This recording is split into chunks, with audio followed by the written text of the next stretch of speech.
जेठ सुदी दशमी को गंगा दशहरा आता है। गंगा दशहरे के दिन सुबह गंगा जी में नहाते हैं, गंगा जी की पूजा करते हैं और गंगा जी में दूध और बताशे चढ़ाते हैं।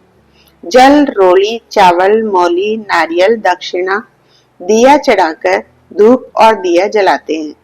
गंगा दशहरे के दिन घर में जितने मर्द होते हैं, बेटे होते हैं, उतने जनों का सवा सेर आटे का चूरमा और पूड़ी बनाकर हनुमान जी की पूजा कर सारा चूरमा और पूड़ी अपने नौकरों और ब्राह्मणों में बांट देते हैं।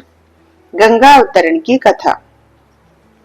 प्राचीन काल में अयोध्या में सगर नाम के राजा राज्य करते थे।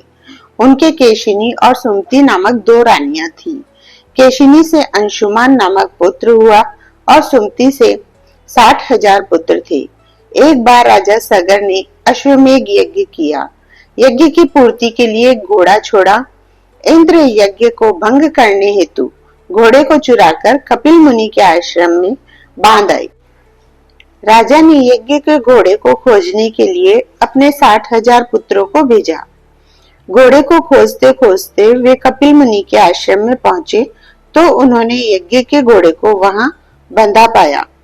उस समय कपिल मुनि तपस्या कर रहे थे। राजा के पुत्रों ने कपिल मुनि को चोर चोर कहकर पुकारना शुरू कर दिया।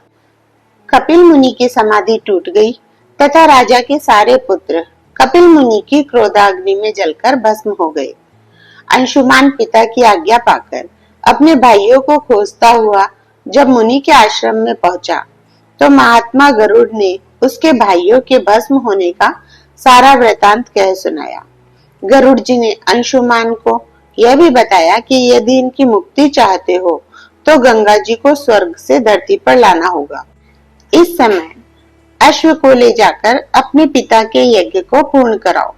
इसके बाद गंगा जी को पृथ्वी पर लाने का कार्य करना। अंशुमान ने घोड़े सहित यज्ञ मंडप में पहुंचकर राजा सगर से सब वृतांत कह सुनाया।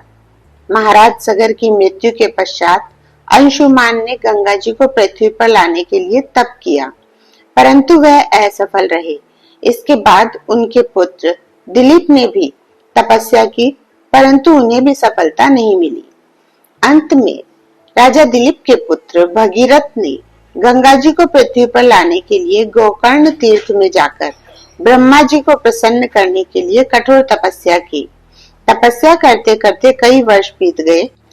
तब ब्रह्मा जी प्रसन्न हुए तथा गंगा जी को पृथ्वी लोक पर ले जाने का वरदान दिया। अब समस्या यह थी कि ब्रह्मा जी के कमंडल से छूटने के बाद गंगा के वेग को पृथ्वी पर कौन संभालेगा। ब्रह्मा जी ने बताया कि भूलोक में भगवान शंकर के अतिरिक्त किसी में भी यह शक्ति नहीं है जो गंगा जी के वेग को संभाल सके। इसलिए उचित यह है कि गंगा जी का वेग संभालने के लिए भगवान शिव जी से प्रार्थना की जाए।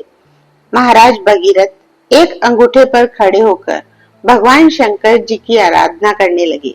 उनकी कठोर तपस्या से प्रसन्न होकर शिव जी गंगा जी को अपनी जटाओं में संभालने के लिए तैयार हो गए।